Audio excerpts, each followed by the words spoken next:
Hello friends, welcome to my channel Mastaki Pathshala where you learn English better through Bengali যেখানে তোমরা ইংরেজি শিখবে বাংলায় অনেক বেটার ভাবে। ট্রান্সলেশনের ক্লাসে তোমাদের সবাইকে আরো একবার ওয়েলকাম করছি। ট্রান্সলেশন যে কোনো সরকারি চাকরির ডেসক্রিপটিভ ইংলিশ পেপারে খুবই গুরুত্বপূর্ণ ভূমিকা পালন করে।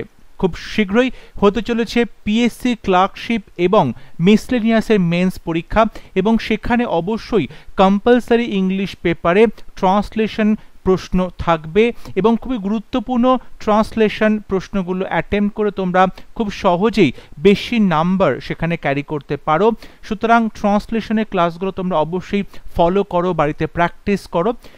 পিকেদের সরকারের বই থেকে ট্রান্সলেশনের যে এক্সারসাইজ রয়েছে সেগুলো সলভ করে বিভিন্ন ক্লাসেস নিয়ে আসা হয়েছে। এছাড়াও প্রিভিয়াস ইয়ার্সের বিভিন্ন সরকারি চাকরির পরীক্ষাতে ট্রান্সলেশনের যে প্রশ্নগুলো এসেছিল সেগুলো সলভ করেও বিভিন্ন ক্লাসেস নিয়ে আসা হয়েছে অলরেডি। আশা করছি সেই ক্লাসগুলো তোমরা অবশ্যই দেখছো, বাড়িতে প্র্যাকটিস করছো। তাহলে শুরু করছি আজকের লেসন। এখানে স্বামী বিবেকানন্দের ওপর একটি প্যাসেজ রয়েছে এবং সেই প্যাসেজটি আমরা বাংলা থেকে ভালো করে সেটা পড়ে তার সহজভাবে বাংলা মানে বোঝার চেষ্টা করব এবং তারপর প্রত্যেকটা সেন্টেন্স ধরে ধরে বাংলা থেকে ইংলিশে ট্রান্সলেট করব। বলা হচ্ছে স্বামী বিবেকানন্দ ভারতের মহান ধর্মপ্রচারক এবং সমাজ সংস্কারকদের মধ্যে অন্যতম। অর্থাৎ ভারতবর্ষে যত ধর্মপ্রচারক এসেছেন বা সমাজ সংস্কারক এসেছেন তাদের মধ্যে স্বামী বিবেকানন্দ অন্যতম রয়েছেন। তার পূর্ববর্তী নাম ছিল নরেন্দ্রনাথ দত্ত। তিনি স্কুলে এবং কলেজে একজন উজ্জ্বল ছাত্র ছিলেন এবং দর্শন শাস্ত্রে অনার্স সহ বিএ পরীক্ষা পাশ করেছিলেন। যাই হোক, ধর্ম এবং ঈশ্বর সম্পর্কে তার তীব্র কৌতূহল ছিল এবং শ্রীরামকৃষ্ণের সংস্পর্শে এসে তার সেই কৌতূহল নিবৃত্ত হয়েছিল।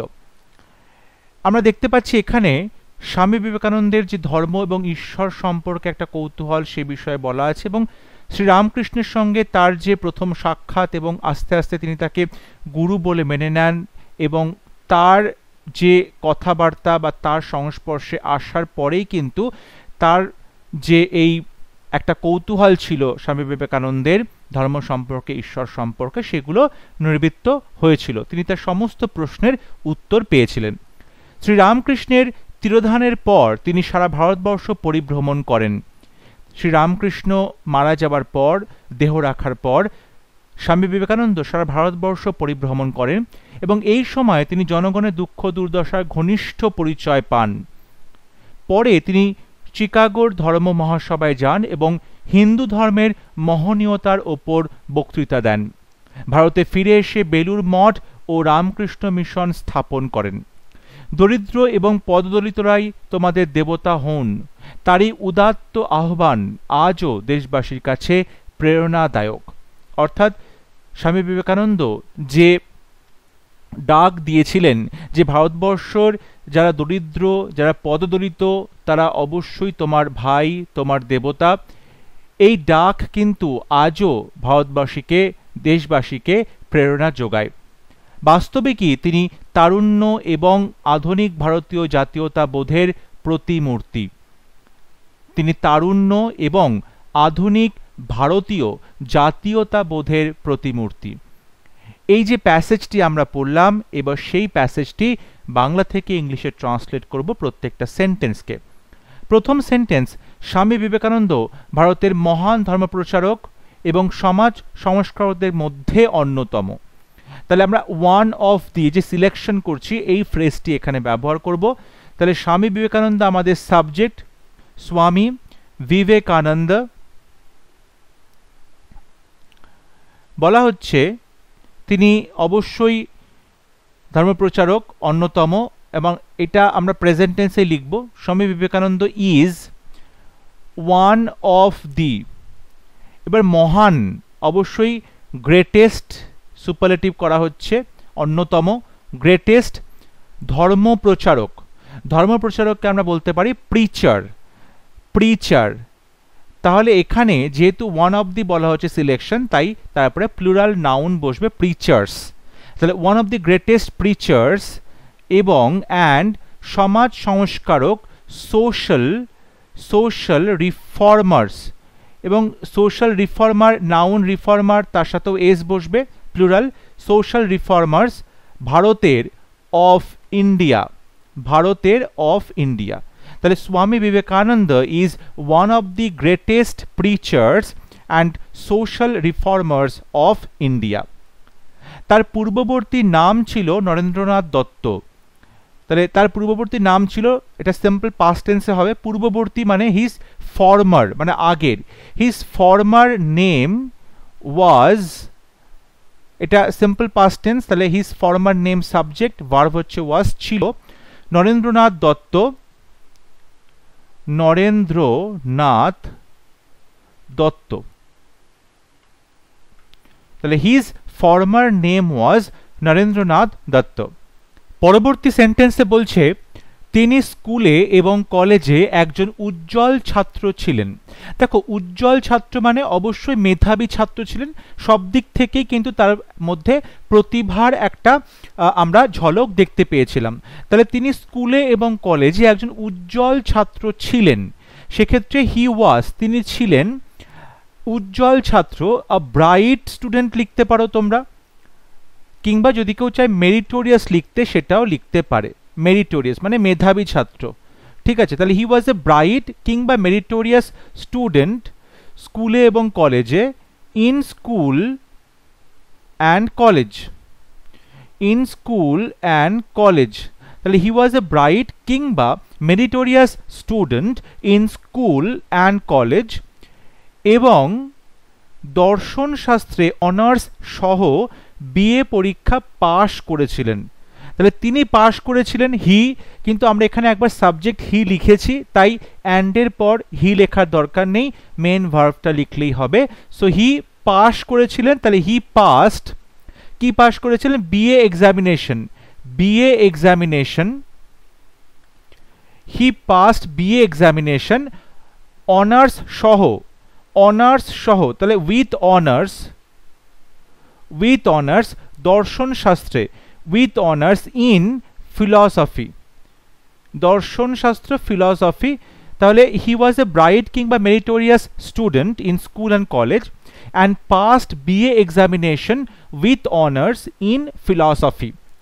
আচ্ছা, এটা আমার নিজস্ব একটা সন্দেহ যে এখানে প্যাসেজে দেওয়া আছে ঠিকই তিনি দর্শন শাস্ত্রে অনার্স নিয়ে বিএ পাস করেছিলেন, বাট আমার ব্যক্তিগতভাবে একটু সন্দেহ আছে যে এটা হয়তো সত্যি নাও হতে পারে, বাট যেহেতু আমাদের প্যাসেজে দেওয়া আছে আমরা সেটাই ট্রান্সলেট করছি। নেক্সট সেন্টেন্স, যাই হোক ধর্ম এবং ঈশ্বর সম্পর্কে তার তীব্র কৌতূহল ছিল। যাই হোক, আমরা এখানে হাউ এভার বলতে পারি বা এনিওয়ে এরকম বলতে পারি।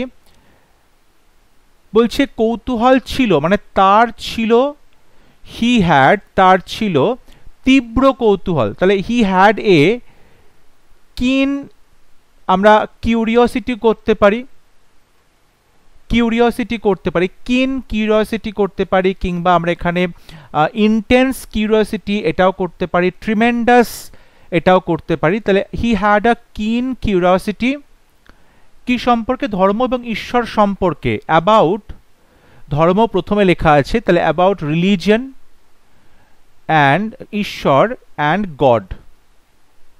However, he had a keen curiosity about religion and God. আমরা এখানে অবশ্যই সিম্পল পাস্ট টেন্স ব্যবহার করছি।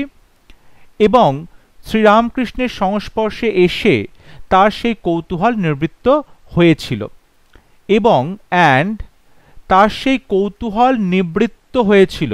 তাহলে তার কৌতূহল, হিজ কিউরিওসিটি, হিজ কিউরিওসিটি নিবৃত্ত হয়েছিল, এটা অবশ্যই প্যাসিভে রয়েছে। তাহলে হিজ কিউরিওসিটি ওয়াজ নিবৃত্ত হওয়া, কারোর কৌতূহল কারোর পিপাসা নিবৃত্ত হওয়া, এটাকে আমরা কোয়েঞ্চড বলতে পারি, কোয়েঞ্চড। তাহলে ওয়াজ কোয়েঞ্চড, QUENCHED, কোয়েঞ্চড, কিংবা যদি আরো সহজ করে বলতে চাও স্যাটিসফাইড কথাটাও বলা যেতে পারে, স্যাটিসফাইড। তাহলে হিজ কিউরিওসিটি ওয়াজ কোয়েঞ্চড কিংবা স্যাটিসফাইড রামকৃষ্ণের সংস্পর্শে এসে, এটা অবশ্যই সিম্পল একটা সেন্টেন্স রয়েছে, কিন্তু এটাকে যদি আমরা আমরা কিন্তু সিম্পলে না লিখে এটাকে আমরা অবশ্যই কম্পাউন্ডে লিখতে পারি যে after he came in contact মানে সংস্পর্শে আসা, after he came in contact with Shri Ramakrishna. এই কেম ইন কন্ট্যাক্টটা কিন্তু খুব ভালো একটা ফ্রেজ, সেই জন্য এটা ব্যবহার করা হচ্ছে আফটার রামকৃষ্ণ, আফটার মানে he came in contact with Shri Ramakrishna. যদি এটাকে সিম্পল সেন্টেন্সে লিখতে চাও তোমরা, তাহলে এভাবে লিখতে পারো যে হিজ কিউরিওসিটি ওয়াজ কোয়েঞ্চড কিংবা স্যাটিসফাইড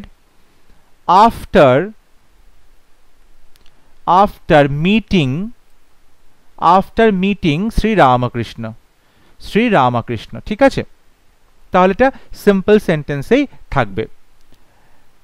পরবর্তী সেন্টেন্স, শ্রীরামকৃষ্ণের তিরোধানের পর তিনি সারা ভারতবর্ষ পরিভ্রমণ করেন। এখানে সাবজেক্ট অবশ্যই তিনি, কাজটা কি করলেন? পরিভ্রমণ করলেন, ট্রাভেল করলেন। কোথায়? সারা ভারতবর্ষ, মানে তিনি পরিভ্রমণ করলেন সারা ভারতবর্ষ। তাহলে হি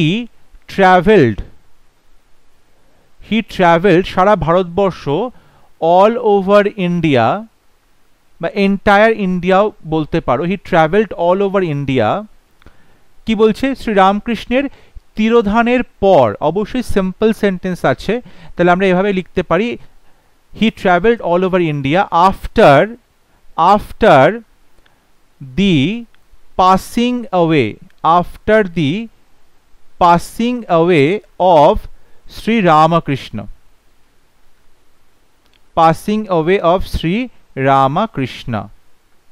এটা লেখা যেতে পারে। কিংবা আমরা the passing away of Shri Ramakrishna, যেটা সিম্পল লেখা হলো, সেখানে আমরা এভাবে লিখতে পারি আফটার শ্রী রামকৃষ্ণ লেফট, ত্যাগ করলেন, লেফট ফর মানে রওনা দিলেন, হিজ হেভেনলি স্বর্গীয় অ্যাবড, অর্থাৎ তিনি স্বর্গের উদ্দেশ্যে পাড়ি দিলেন। তিরোধান হলো মানে স্বর্গের উদ্দেশ্যে পাড়ি দিল, এভাবেও সেন্টেন্সটা লেখা যায়। খুব সুন্দর ইংলিশ, যে লেফট ফর হিজ হেভেনলি অ্যাবড, অর্থাৎ তিনি তার স্বর্গের যাত্রা শুরু করলেন। তাহলে তোমরা এখানে এভাবেও লিখতে পারো যে he travelled all over India after the passing away of Ramakrishna. Passing away মানে মারা যাওয়া, আমরা এখানে পাসিং অ্যাওয়ে অফ রামকৃষ্ণ করছি, সিম্পল সেন্টেন্স হচ্ছে।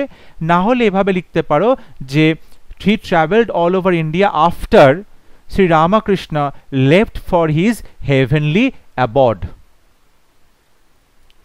পরবর্তী সেন্টেন্স, এই সময় তিনি জনগণের দুর্দশার ঘনিষ্ঠ পরিচয় পান।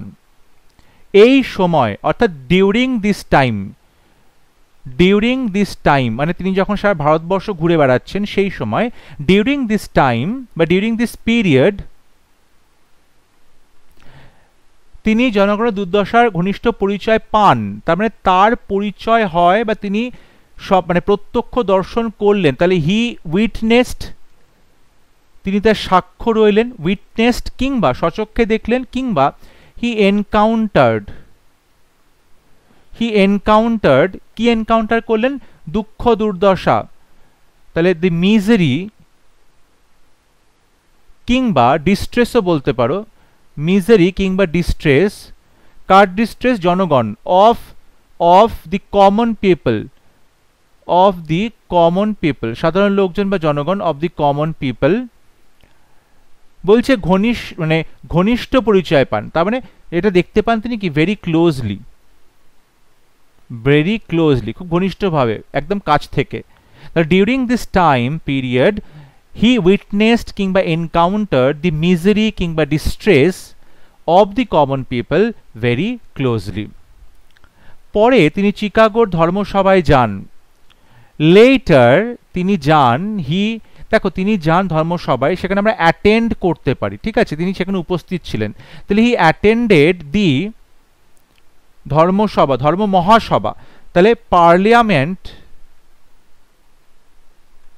Of religion.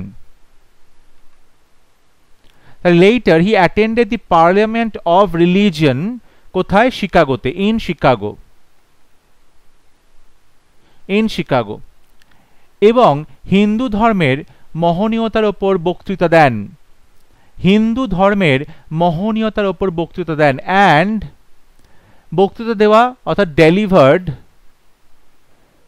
Delivered a speech, বক্তৃতা দেওয়া, ডেলিভার্ড আ স্পিচ অন, কিসের ওপর?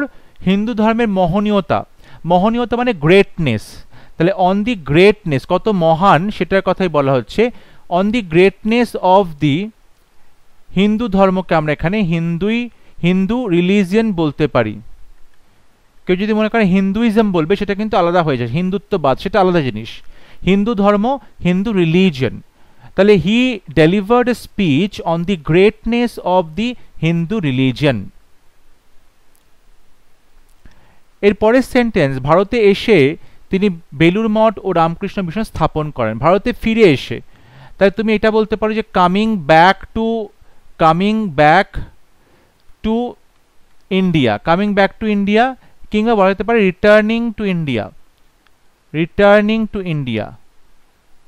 Coming back to India, returning to India. তিনি স্থাপন করেন, হি এস্টাবলিশড, আমরা এখানে সিম্পল পাস্ট টেন্স লিখবো, হি এস্টাবলিশড কিংবা he set up the Belur Math and the Ramakrishna mission,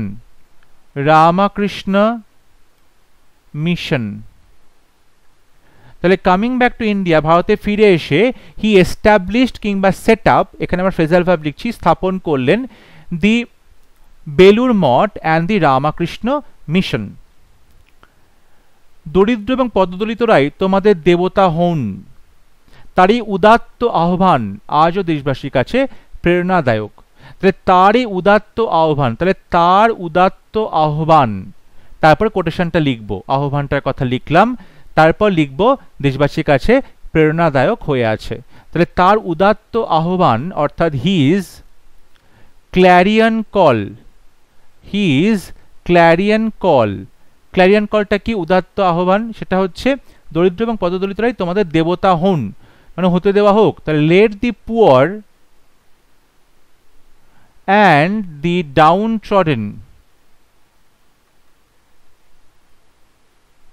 let the poor and the downtrodden be, হোক তোমাদের দেবতা, your gods।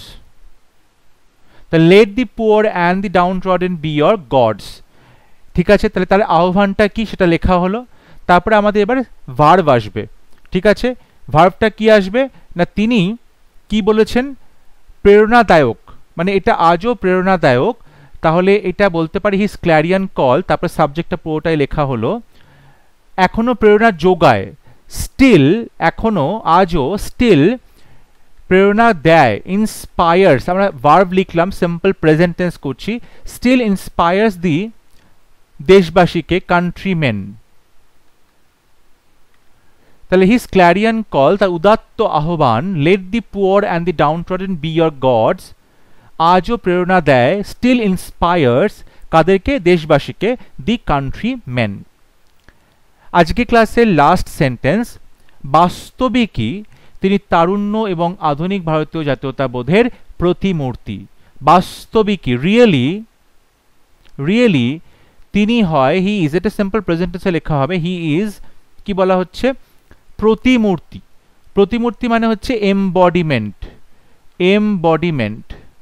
প্রতিমূর্তি, এমবডিমেন্ট। তাহলে রিয়েলি হি ইজ এমবডিমেন্ট, এখানে হি ইজ দ্য এমবডিমেন্ট করলে বেটার হবে, he is the embodiment of তারুণ্য। তারুণ্য মানে হচ্ছে ইউথফুলনেস, নাউন থেকে। তাহলে really he is the embodiment of youthfulness and, এবং কি বলছে? আধুনিক ভারতীয় জাতীয়তাবোধ, আধুনিক মডার্ন ভারতীয় জাতীয়তাবোধ, ইন্ডিয়ান জাতীয়তাবোধ, ন্যাশনালিজম। তাহলে রিয়েলি, প্রকৃতপক্ষে, বাস্তবিকই, he is the embodiment of youthfulness, তারুণ্যের প্রতীক, অ্যান্ড মডার্ন ইন্ডিয়ান ন্যাশনালিজম, আধুনিক ভারতীয় জাতীয়তাবোধ, মডার্ন ইন্ডিয়ান ন্যাশনালিজম। মডার্ন এখানে একটা অবশ্যই এন হবে, modern Indian nationalism. I hope আজকে ক্লাস তোমাদের ভালো লেগেছে। প্রত্যেকটা সেন্টেন্স তাদের যে ট্রান্সলেশন সেগুলো তোমরা বুঝতে পেরেছো। কোথাও বুঝতে অসুবিধা হলে অবশ্যই তোমরা কমেন্টে লিখে পাঠাবে। তোমরা অবশ্যই তোমাদের লেখাও উত্তর কমেন্টে লিখে পাঠাতে পারো, আমি আমার সময় মতো সেটা কারেকশন করে দেবো। যদি ভিডিওটি ভালো লাগে অবশ্যই ভিডিওটি লাইক করবে, শেয়ার করবে এবং আমার চ্যানেলটি সাবস্ক্রাইব করতে ভুলবে না। পরবর্তী লেসনে খুব শীঘ্র দেখা হবে। ততক্ষণ সবাই ভালো থাকবে, সুস্থ থাকবে। Thank you.